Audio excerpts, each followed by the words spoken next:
Eu quero aproveitar que vocês tocaram no nome de Jair Bolsonaro, porque ele foi mencionado hoje por Lula, também durante o lançamento do Compromisso Nacional Criança Alfabetizada no Palácio do Planalto. Vamos ver o que ele disse e já aproveitar para incrementar esse debate que já está quente, como vocês perceberam. A grande verdade é que o atraso na alfabetização ocorre porque o Estado brasileiro falhou miseravelmente nos últimos anos.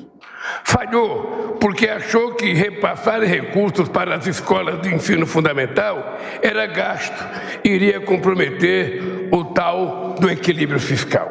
Falhou porque quando a pandemia levou ao fechamento das salas de aula, o governante anterior não cobrou soluções emergenciais para a educação, preferiu o negacionismo e o discurso do ódio.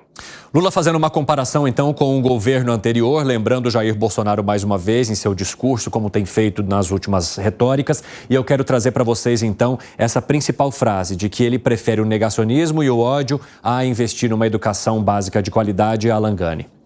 Olha, o presidente Jair Bolsonaro, de fato, teve falas infelizes durante a pandemia, mas ele entregou, ele fez.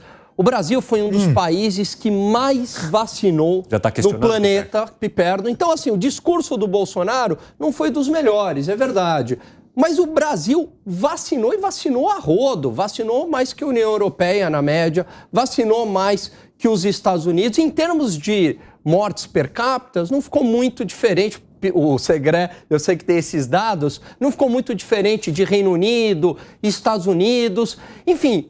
O Bolsonaro, a fala é ruim, mas ele entrega resultado. O que o Lula precisa entender é que a campanha acabou. Ele precisa governar o país. E com esse tipo de discurso, é claro, ele mantém o Bolsonaro vivo, mas principalmente ele precisa do Bolsonaro, ele precisa atacar o Bolsonaro para se manter vivo. Por quê? Mostrar resultado está difícil para o presidente Lula. Piperno, houve muita ironia hoje em relação a essa fala de Lula, justamente porque nós estamos no Dia dos Namorados, né? Love is in the air. Claro. E aí, Lula lembra Bolsonaro justamente no discurso no dia 12 de junho, mencionando então o seu negacionismo e o seu ódio de Bolsonaro. Como é que você vê essa questão? Aqui não tem data para lembrar ou deixar de lembrar esta torpe figura que um dia foi o presidente do país. E vejam, o governo Bolsonaro teve 5 ministros da educação, né? Não era, assim, uma área que tenha sido, digamos, um primor, um cartão postal do governo Bolsonaro, né? Toda hora caiu o ministro. Começou lá com aquele colombiano, Ricardo Vélez, depois o Weintraub. Vejam, o Weintraub foi ministro da Educação do Brasil.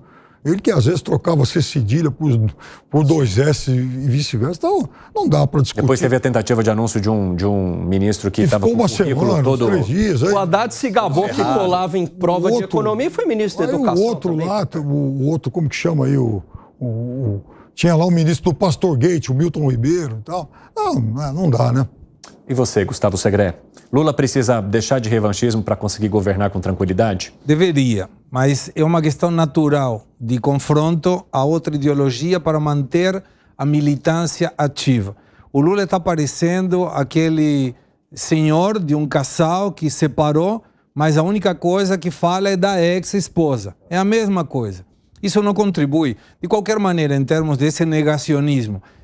Eu falei outro dia sobre as datas e os dados da pandemia. E hoje pesquisei, antes de vir aqui, para precisamente compartilhar com o Piperno, para não errarmos nessa fala. O Brasil foi, em termos de 1 milhão de habitantes, 95, número 95, país 95, sobre mais de 180, em termos de contágios por 1 milhão de habitantes.